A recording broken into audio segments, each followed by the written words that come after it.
Welcome to Stuff You Should Know, a production of iHeartRadio.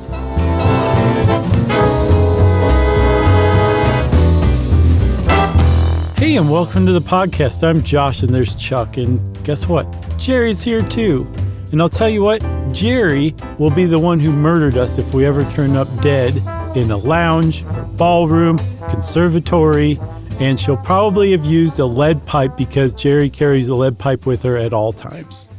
And her nickname is Miss Scarlet. Yeah, she makes us call her Miss Scarlet. I have to say, this feels like a Chuck pick through and through, but it was your pick. Mm-hmm. So I have to ask right away if you are a Clueist. I'm historically. Historically, yes. It's one of my favorite games of all time. Oh, great. Me I played too. a lot. All right. Well, we're going to have fun talking about this then. Man, I love Clue. As a matter of fact, I went on eBay and made a lowball offer on a complete 1972 edition of Clue, which is the one I grew up with. Oh, yeah. I was like, I guess I had the 86, and I looked. I was like, nope, that's not it. Went a little further back, 1972. I just started drooling from nostalgia. Yeah, it's the 72. If you're in our age bracket, the 72 version is a very, very nostalgic sort of like, it's just very evocative. It brings out smells in your brain and like fights your parents are having in the other room and like cartoons that are on. It's like it hits hard. I was very disappointed because I went to find out. I was like, man, who are those models now? Who took that picture? I was really curious. Yeah, and I found a thing on Medium that I didn't. It's a spoof, right? Yes. It has to be. Okay. Yeah. I was like, oh my God, Annie Leibovitz took that picture? Yeah. Once you start reading it, though, I was like, wait a minute. I was so disappointed because I even went to Reddit and I don't know. I couldn't find out any information on who those people were or how that went down. I mean, it's just such an arcane thing to spoof. It was called An Oral History of the Photo Shoot for the 1972 cover of Clue. How excited were you when you read that title? Yeah, I was like, this is good treasure right here. Yeah. And then I thought, wow, Annie Leibovitz took that picture. No. So whoever wrote that, if you're out there, you got us both. Yeah. And shame on you. So we're talking about Clue, the game. If you're in the UK and you're like, what is this Clue they're talking about? Allow us to also call it Cluedo. Clue is way better, a name for it, but Cluedo is what it's called basically outside of North America. Yeah. And the reason that you would qualify outside of North America is because it's a big hit all over the country. It's translated into Spanish, Swiss, those two among other languages. I think we should go back in time. It's one of the great games of all time and talk a little bit about the invention of Clue because it's a pretty good story. There was a guy named Anthony E. Pratt, not to be confused with the other Anthony Pratt. Why does that name sound familiar? I don't know. You may be thinking Chris Pratt. Well, I think Anthony Pratt's a politician of some kind. Okay, that might be it. No, I know who Chris Pratt is. Oh, well, I don't know. Anthony E. Pratt was born in Birmingham, near Birmingham in 1903, England, that is. And he was a high school dropout, professional piano player. Yep. And during World War I, when he was but a young teen, the story goes that he and his friends would sit around and play what he called a stupid game called Murder, where guests crept up on each other in corridors and the victim would shriek and fall on the floor. And apparently, post high school years, was a traveling piano player that would play at these sort of ritzy country hotels where guests in the hotel would put this on at murder mystery night. And it was a thing. It's still a thing, murder mystery night. And it's sort of one of my favorite kinds of books and movies, like the Knives Out kind of thing. And he and his friends were doing this as teenagers. Yeah. And apparently he didn't like that. Like you said, he didn't like the game Murder, but he did like the ones they put on at hotels. He didn't like Agatha Christie, which is kind of surprising because if his game can be compared to anybody's books, it's Agatha Christie's for sure. And so that was the interwar period. During World War II, 1943 found him working as a law clerk. He also worked in a munitions factory as well. And because there were blackouts at night, because the UK was getting bombed on the regular, you couldn't go out. There was nothing to do. People didn't come over. You didn't do anything. You just hung out with your family. And luckily, he and his wife had a gaming streak, I guess, with in common. Because if you think about it, it's very rare to sit down and come up with a board game, even in that situation. Like, it just takes a certain person, and you put Elva and Anthony Pratt together in blackout conditions in 1943, and they're going to come up with Clue. Yeah. Originally, they called it Murder still, this time with an exclamation point, almost an apostrophe. It was called Murder. And he thought, and they thought rather, I think she designed some of the artwork and stuff in the original rooms and things like that, and worked on the gameplay together. But he knew that, like, you can sell board games, because he actually had a friend named Jeffrey Bull who sold a game to Waddington's Games of London. So he was like, we can actually sell this thing. Like, we're not just creating a fun game for our family. And that first initial game had 10 characters. Yeah. One was randomly chosen as the victim, which is a little different than the Clue that we know and love. Yeah. And there were 9 weapons. The ones that were different that I think are still kind of fun are a bomb. That would just be a fun little game piece, I think. Sure. Like a classic cartoon, like round fused bomb. A hypodermic syringe, kind of dark. A poison bottle, which is pretty obvious for a murder mystery. And then an Irish shillelagh, which would be really kind of cool to have today. If you don't know what that is, it sort of looks like a cane, and later you could function it as a cane. But what it really was early Irish stick fighting. It's a cudgel, and it's like a cane with a larger ball on the end where your hand would be. Yeah, the business end. Yeah, so just like if you look up the Boston Celtics logo, that cane that little Celtic has is in fact a shillelagh. Yeah, that's right. Yeah. Nice description of that, Chuck. Way to go. Yeah, I didn't know stick fighting was a thing. I kind of went down a rabbit hole, and apparently it was a stick to fight with at first, but then later on I was just like, oh no, this is just my cane. Whack, whack. Oh, gotcha.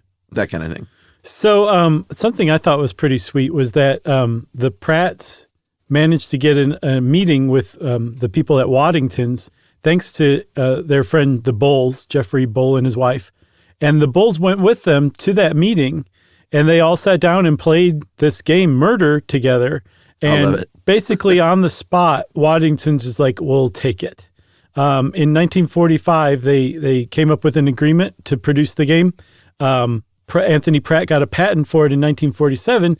But again, because the UK was getting bombed on the regular during World War II, and there was a war going on, it was kind of difficult to come by some of the materials needed. So it kind of got its start in fits and starts, really kind of beginning around 1949. Yeah, they named it Cluedo, like you said, spelled like Clue with D-O at the end. That is Latin for I play. And there's also a game called Ludo in Britain that's like a Parcheesi game. So I guess they thought it had some just name appeal or whatever. I guess. Would be my guess, because Cluedo doesn't make any sense. Not in North America, no. Yeah. Right? Well, I mean, but was it even a word there? No, it was a made-up word. Yeah, it didn't make sense then either. So that was Waddington's take on it. And Parker Brothers is like, that's lame, Waddington's. You're our partner in the UK, but we're going to name it Clue. And they produced a slightly different version. I think, for example, in Cluedo, in the original Cluedo, Mr. Green here in the United States was called Reverend Green there. Just little differences like that you would pick up on depending on whether you lived in the United States or Great Britain.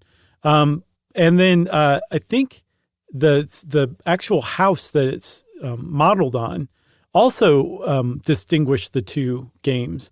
In the UK version, supposedly it was inspired by a mansion in Sussex called Tudor Close. And it's still around. You can see pictures of Tudor Close. But one of the things that supports that idea is that in 1937, it was renovated to include a billiards room and a ballroom. And then for the American version, it was supposedly inspired by the house of George Parker, founder of Parker Brothers Games, who had an estate that he bought in New Hampshire in 1925, and it bore some resemblance to it as well. And that house is still around too. Yeah, but I think you and I agree that there is only one Clue house, and that is the one on the cover of the 1972 American Board Game Edition. It's absolutely true. That's the house. I'm not sure where it is because Medium tricked me. I know. Still salty about that. So in 1953, Pratt sold his overseas sales rights for £5,000, which would be a little over 116,000 pounds today. Good chunk of change. Although he would complain, and I think has a very good point that like, hey, they didn't tell me they were already selling it over there. That's a great point. And that it was super popular. So it probably, and it seems like a sort of a lifelong thing with he and his wife Elva that they never got the money they should have gotten. But it was enough money at the time in one chunk to be able to quit his job and play piano full time. And he was getting those mailbox checks from the domestic UK sales. Yeah, it was worth about 116,000 pounds in today's money, or 147,000 US dollars. Not enough to retire on, but he apparently retired on it. And like you said, he was getting those mailbox checks too, but they were set to expire in 1961. And supposedly the Independent turned up evidence that it might have been extended up to 4 years. So at the latest, he stopped getting checks in 1965, and he lived until 1994. So yeah. he had to make do all over again. It was a fortune, a mild fortune that he made, and then, just kind of lived on and had to go back to work eventually. Yeah, like he should have been getting checks till the day he died. Absolutely. And I mean, like, in Waddington's not informing him that Clue was gangbusters over there. It's like, yes, if you're a businessman, you could be like, yeah, that's business. It's called doing your due diligence. If you're Anthony Pratt and it's 1953, how are you going to find out what the sales are from Parker Brothers of Clue in North America if you don't even have a clue that the American version of Clue is selling like gangbusters over there? You probably, I don't know how you would even find that out. No, he was taken advantage of, I think. So yeah, I think that's my point. His daughter still lives today, Marcia Davies, has been on record saying and interviewed like that, it's not like we talked about Cluedo much in our house. My mom would grouse about it occasionally, that they didn't get the money they should have gotten from it. That's a great word. What word? Grouse. Yeah, that's a good word. Yeah. Double meaning too. What, that it's a bird and attitude? Yeah, absolutely. Here is what it says on, and there's a little story I'll let you tell afterward, but like you said, he died in 1994, and on his grave it says, "A very dear father, Anthony E. Pratt, born 10 August 1903, died 9 April 1994, inventor of Cluedo, sadly missed." I really wish that she had put, killed by Miss Scarlet in the conservatory with a lead pipe. That would have been awesome. Just for fun. For sure. Apparently, he died in such obscurity that Waddington's had no idea that he was dead for 3 years. And there's no telling if they ever really would have found out had they not been searching for him to celebrate Cluedo's 150 millionth sale. Yeah.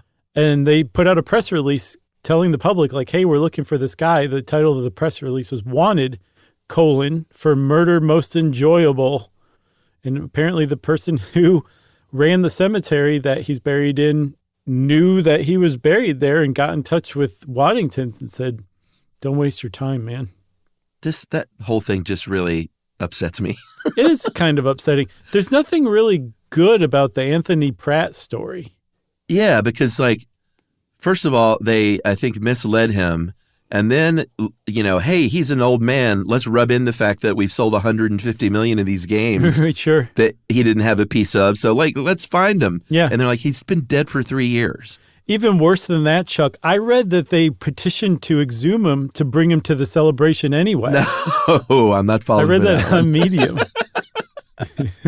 I mean, he should be crowned in, they should have a statue of him at Waddington's. For sure. Because the reason why, not just because we're Clue fans, but because it's, according to fun.com, among other sources, it's probably the 5th most popular board game of all time. And that includes not just Monopoly and Scrabble. We're talking about chess and checkers. It's in the top 5 with chess and checkers that have been around for thousands of years. So it was a huge blockbuster game. Yeah, I'm going to call it the third. That should just be for branded games. I agree with you. I So, totally agree. I think that's sucker stuff, calling chess and checkers a board game. So I say it's the third most popular game of all time. We did a Monopoly episode. What's the other one, Scrabble? Yeah. Yeah, we should probably do a Scrabble ep at some point. Okay. Maybe we can get Hodgman to make a rare guest appearance. Yeah, rare. But everyone on Reddit gets mad every time I say the name Hodgman. So. That's awesome. That must have been a very enlightening experience, huh? It's short-lived, my friend. So, Chuck, I say that we take a little break, and when we come back, we talk about how to actually play Clue as cobbled together from people who know what they're talking about. Let's do it.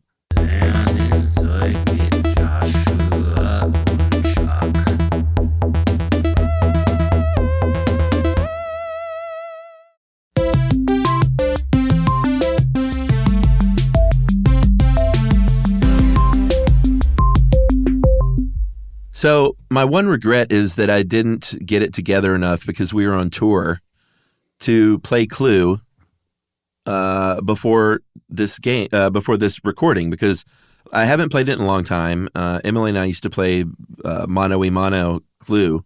Oh, wow. And Can you? we quit. Yeah. Okay. It's not as fun.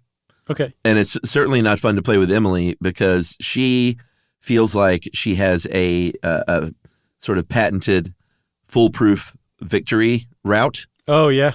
She has a methodology that she will not tell me what it is. And she beat me every time, so we just quit playing. That was like Yumi and me with backgammon. Who won? Yumi.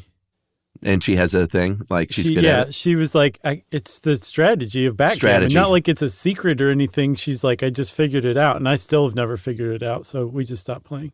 Well, maybe we'll all get together. They can just play each other in games, and we'll just sit around and have a cocktail. That sounds like a great idea, man. Because I'm not competitive like that. I'm not either. It's been so long since I played a board game, I don't remember fully. And it seems like I could be competitive, but I think I was competitive at Trivial Pursuit. Yeah, I mean, I love board games. I just never play them much anymore because we don't have a lot of friends who are like, hey, let's have board game night. But I'd totally be into it. Yeah, totally, for sure. All right, so let's talk Clue, eh? Oh, yeah. So in the classic Clue game, there's so many variations on it that are slightly different. Some have like extra like cards to them, or the names of the characters are a little different. But if you just look at the basic classic Clue, which that's what we're going to talk about. 1972. 72, 86, 2023, even they re-updated the classic version. But you're supposed to play with 3 to 6 players. And clearly you can play with 2. I've seen in places you can play with 2.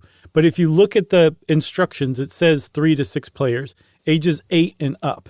And if you're 7.5 and precocious, maybe you get a pass. But really, you don't want to play with anybody under 8 typically. Yeah, I'm curious if Ruby would be into this. We'll have to give it a shot. Okay, fair enough. Yeah, so 8 and up, what you do is you choose to be the identity of one of 6 people. Who? Colonel Mustard. Yeah. The Colonel, the good Colonel. Sure. Miss Peacock, Yep. Professor Plum, Mrs. White, Mr. Green, and of course, Miss Scarlet, who, as a young Baptist boy, that 72 Clue, I looked at her picture quite a bit. She was very attractive for sure. So who were you? Who did you pick normally? Was there like one character for you when you were a kid? You know, I don't remember having a favorite now that I think about it. Did you? Professor Plum. Oh, okay. That fits. I just like the name, and the color is pretty too, but for some reason it's like cellar door for me, kind of. Yeah, and you were, you're a literary sort of type. Were you back then? No, I like to read, but I would not call myself literary. I didn't become pretentious until much later in life. You're like, they didn't have Joe the plumber, so. Right. So R.I.P. There's 6 murder weapons, right? 6 suspects, Yep. 6 murder weapons. In the classic game, the knife, the revolver, the wrench, ouch, the rope, the candlestick, and the lead pipe. A lot of head trauma among these, you know? Yeah, 4 of them are whackers, huh? Exactly. No shillelagh, but still, it gets the point across. And well, I guess 3 of them are technically whackers. what, the candlestick, the wrench, and the lead pipe? Yeah, because the rope is a choker, revolver is a shooter, and the knife is a stabber. Right. So I overshot it by one. Although you could hit somebody with a rope or the butt of a gun. Right. Or if you have a candle in the candlestick, you could light them on fire. Ah, good point. Or you could do some creative things with that lead pipe, too. Yeah, You know what I'm saying? you could use it as a blowgun. Yeah, absolutely. Although it's bent in the game, so it probably wouldn't work very well. Yeah. Although you could use it to shoot around a corner. So there's also 9 rooms on the board, right? And there's the hall, the lounge, the dining room, the kitchen, the ballroom, the conservatory, the library, and the study. And this was where I learned about manor houses and general estates, architectural layouts, usually on the first floor. Yeah, I didn't know what a conservatory was. Like, they didn't introduce me to some of these terms even. Yeah, and the other thing, everybody, if you didn't play the 72 edition, go look it up. There's some for sale, but if you look at the board, it's really beautiful. Like they used textures and colors to signify what room was what. I think for the ballroom, it was like parquet flooring. Yeah, yeah. I think this It's like wallpaper in one, I think. Yeah, I don't remember which one that was. The kitchen had like a doily pattern. Yeah. And I think the study had like a red burgundy leather background. It was just really neat looking. Yeah, totally. And it was, as a kid, your imagination is just running wild with this stuff because it is a game, and that's kind of one of the fun things about it. Yeah.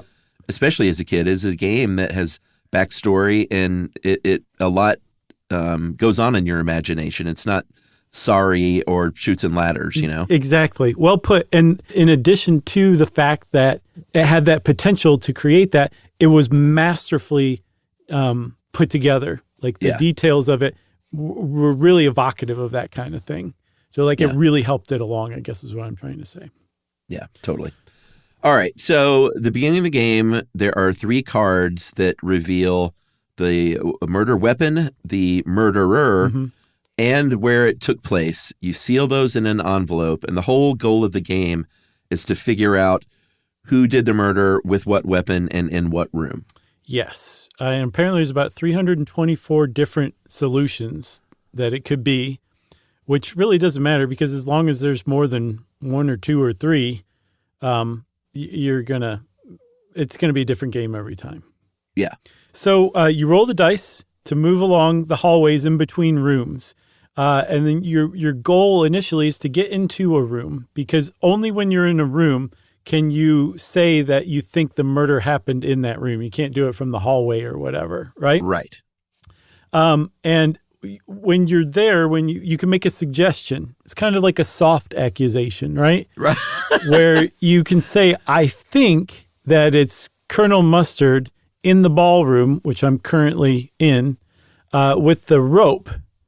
And what happens next is you go from player to player, beginning at the player on your left. And if they have Colonel Mustard or the ballroom or the rope card, because there's a card for each character, each weapon, in each room, and everybody's distributed cards that they keep to themselves. If they have one of those cards, they have to show you. And if they have 2 of those cards, they still only have to show you 1. But then your turn is over. Your theory's just been disproven. Now, you didn't win, but at the same time, you just gained a tremendous amount of information. And the other people playing, if they're paying attention, gained a lesser amount, but still some information. That's the game, like that you're paying attention like that. It's deduction. Yeah, it's using process of elimination and deduction and taking notes, and we'll get into that in a second.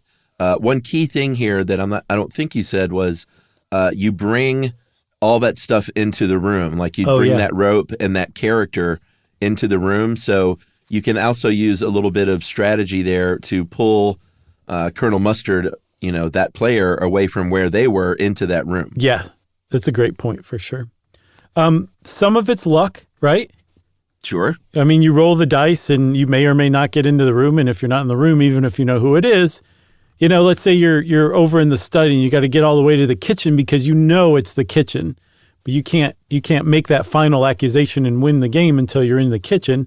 So dice rolls have something to do with it. But really more than anything, like we said, it's mostly up to deduction and paying attention to the information you can glean.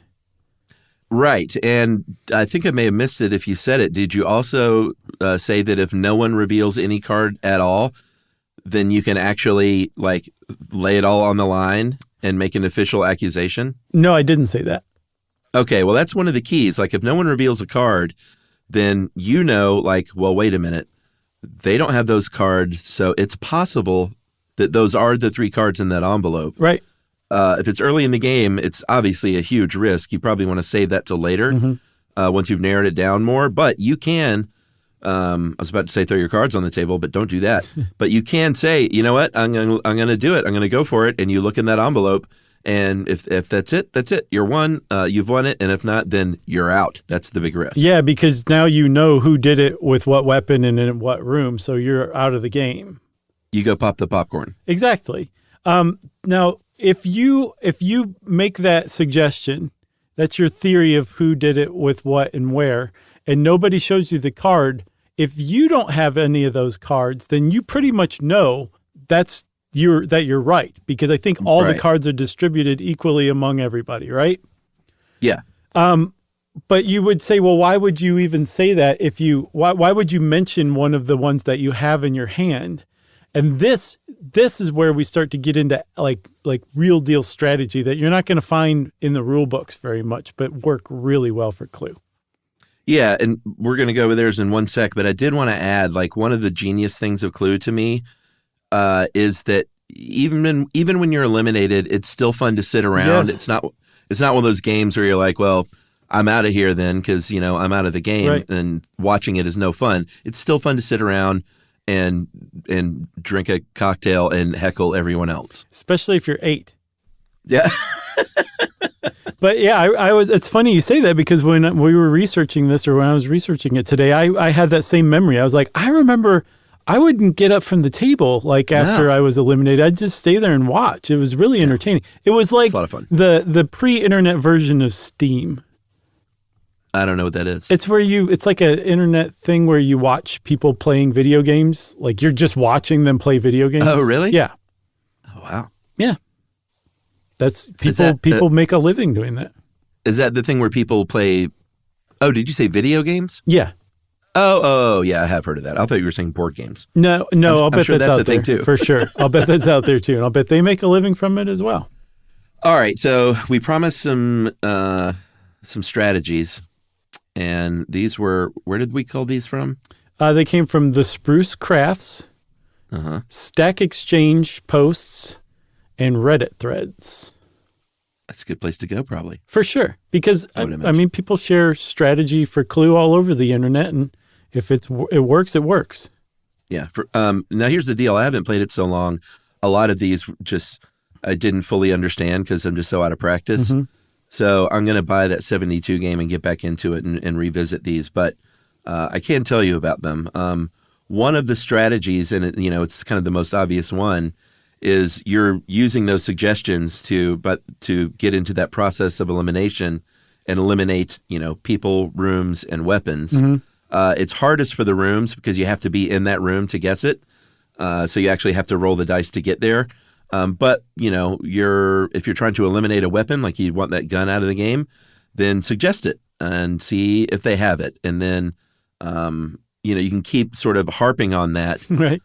But that may mean that you're also trying to throw people off the scent and they might catch on. You might actually have that card, right? Yeah. Or, if you're playing with somebody and they keep mentioning the revolver or whatever, every time they make a suggestion, that means either they have the revolver and they're using a process of elimination, or they've already figured out the revolver is the actual murder weapon. So right. you if you're being really strategic, you don't want to use that same one. If you know that's something is in that envelope, that sealed envelope is the weapon or the murderer or the room, maybe mix it up a little bit to throw off the people who are really paying attention to you.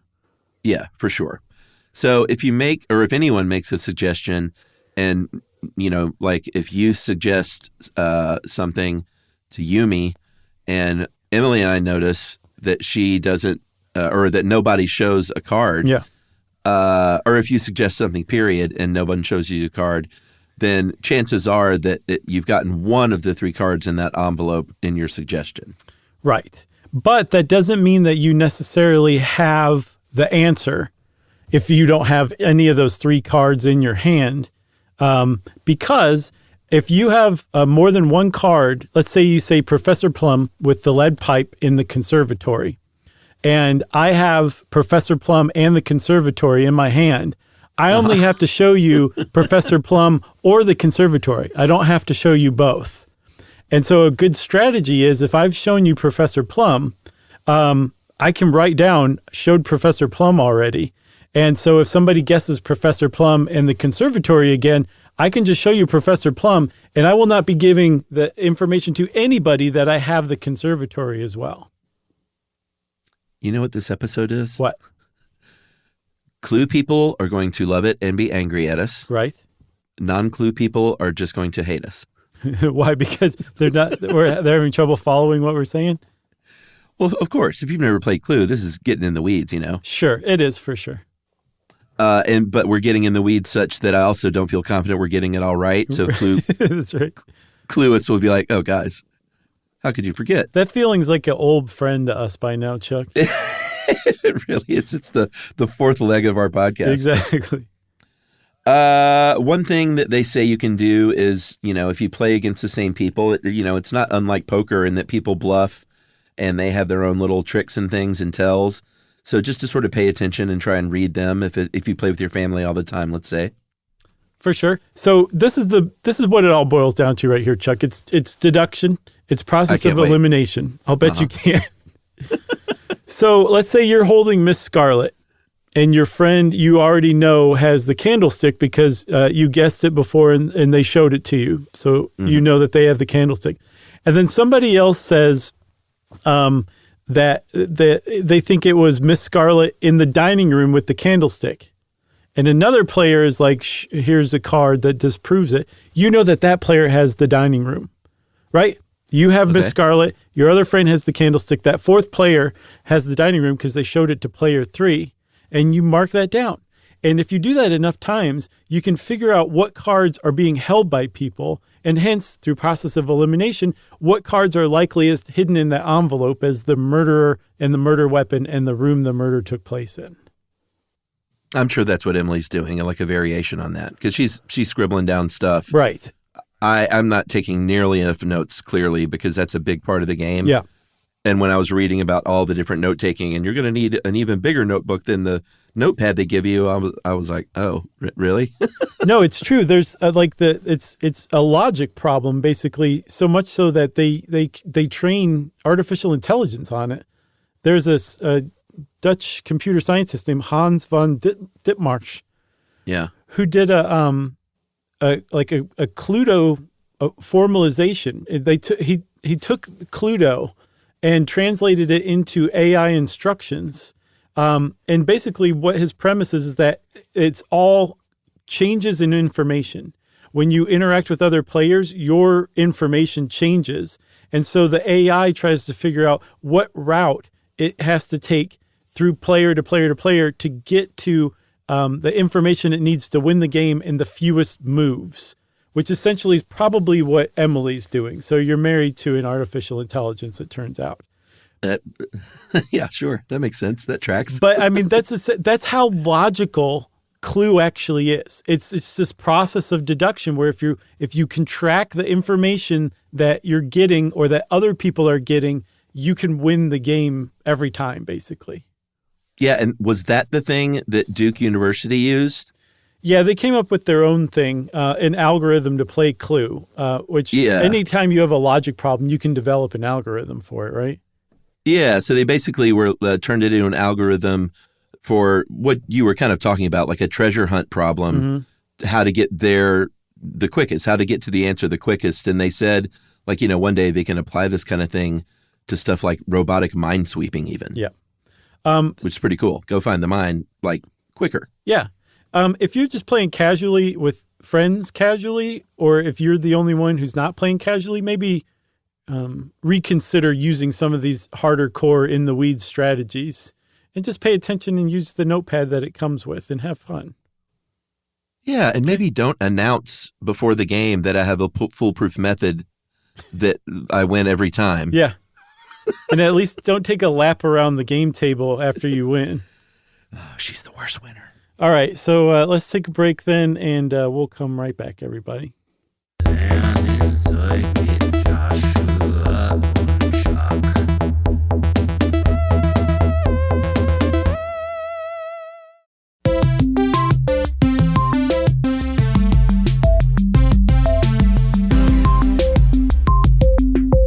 So like we said, there's a bunch of variations that are just super darling. If you played Clue and it has a place in your heart. Yeah. Depending on where you are in the world, there's just different names for different characters, right? We said that Mr. Green is called Reverend Green in the UK, or used to be. But the victim, remember this, the owner of the house that everybody's at, these are party guests ostensibly, and the murder takes place. And it's the host who's murdered every time. And the host in the U.S. is known as Mr. Body with 2 Ds. Yeah. It's kind of some gallows humor. In the U.K., he's known as Dr. Black, right? I like that too. What about in Switzerland?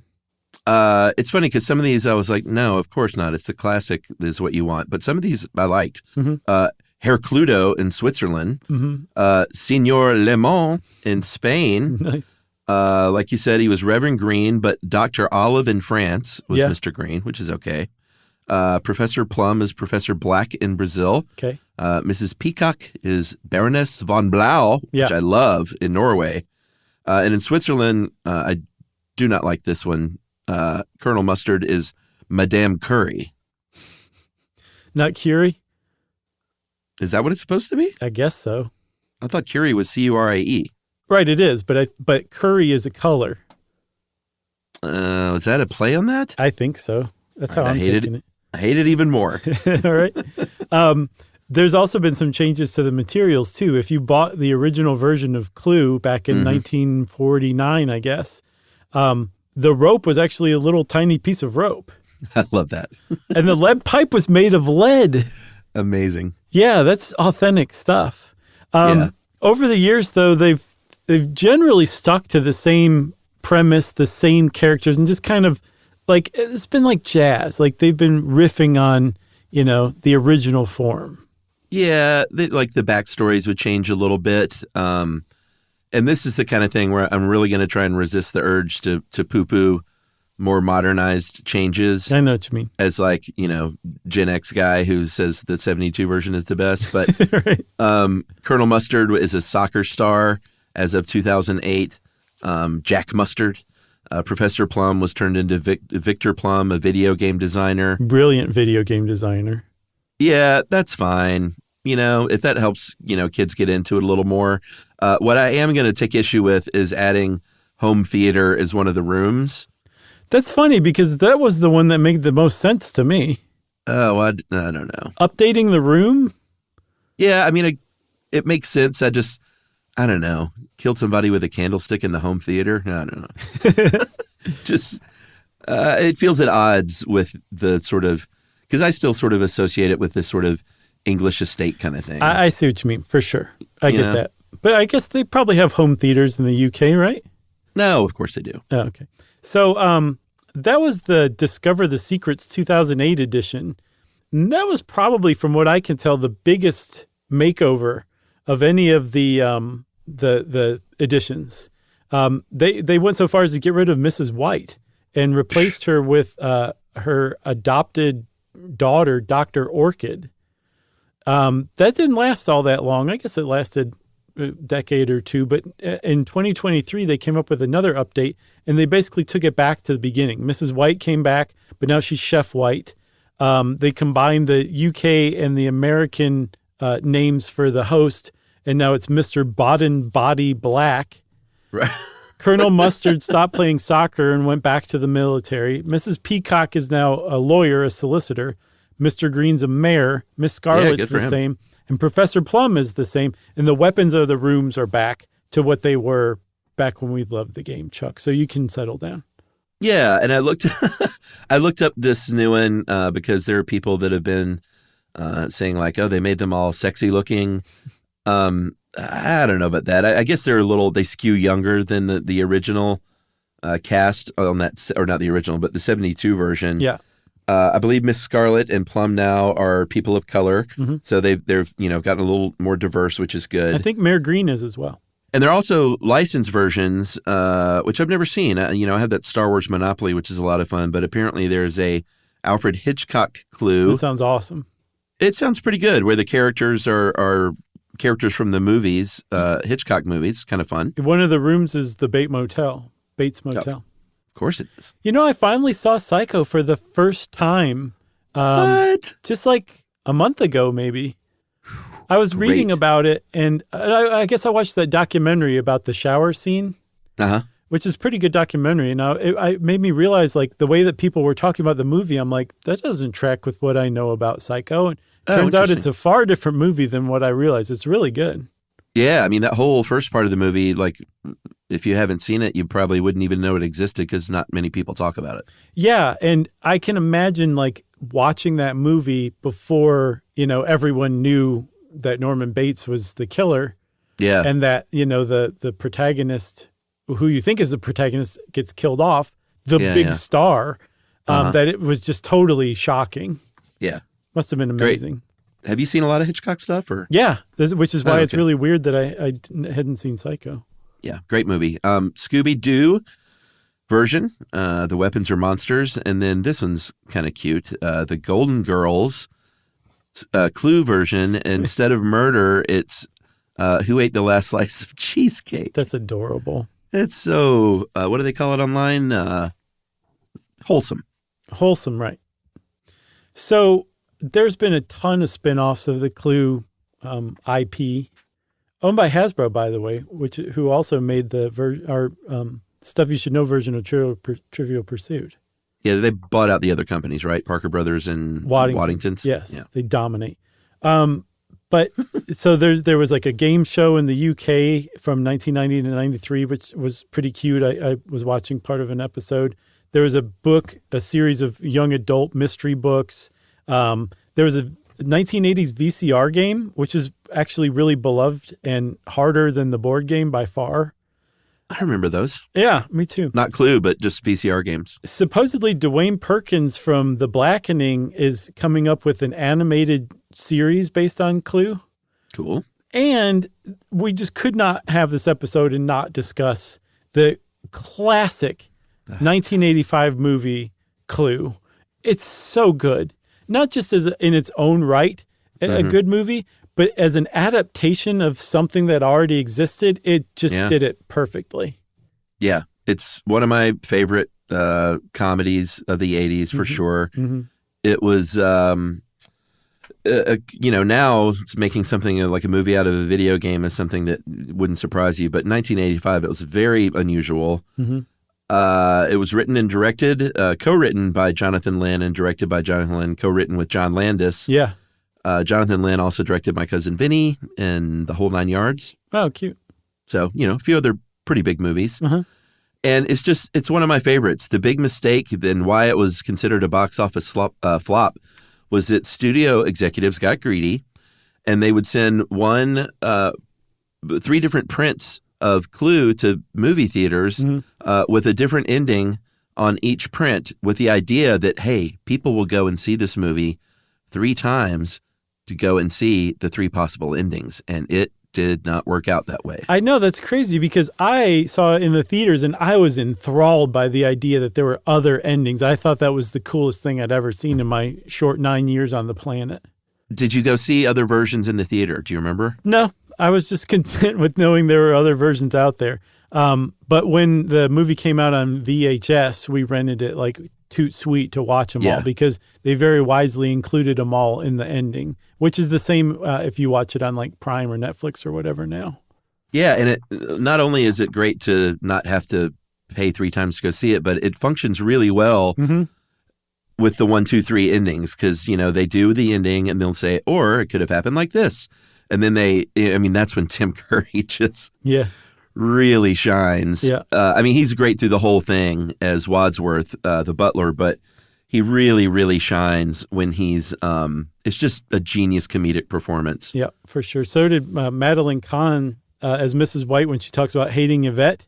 Oh, God. That was apparently improvised. Classic. Yeah, if you haven't seen Clue, go see it like tonight. It's just such a great movie.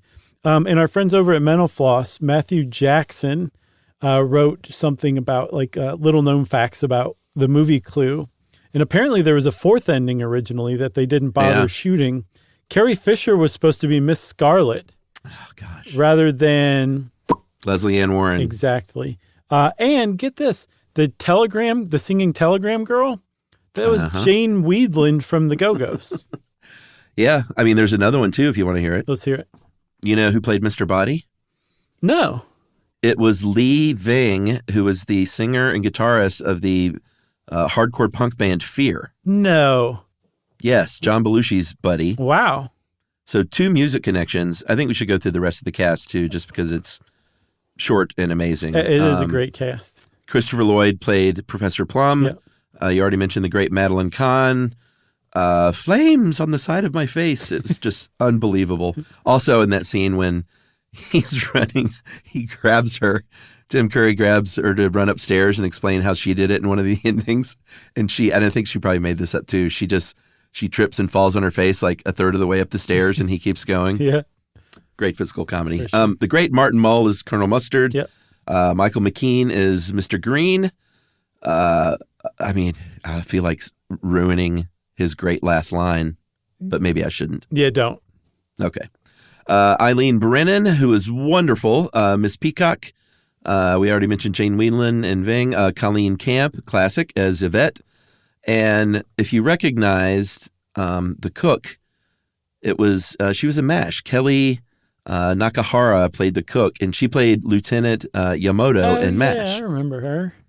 So the cast is amazing, and if you're interested in a deeper dive, the great and wonderful Casey Wilson was a Movie Crush guest, and this was her movie. Nice. That's a great movie. Yeah. If you want to know more about Clue the movie, go watch it. Don't read anything else about it. Don't listen to anybody else jabber on about it. Just go watch it and thank us later. And if you've never played Clue, you'd do a lot worse than starting with the 1972 edition, friends. Yeah. Well, since Chuck agreed with my assessment, that means, of course, it's time for listener mail. I'm going to watch it again soon. I'm now remembering how great Eileen Brennan was. Yeah, she's wonderful. Yeah. Everyone is so good. All right, here we go. I, Josh and Chuck, had just finished. This is a correction of... Epic proportions? No, it's just something that we like to correct these especially.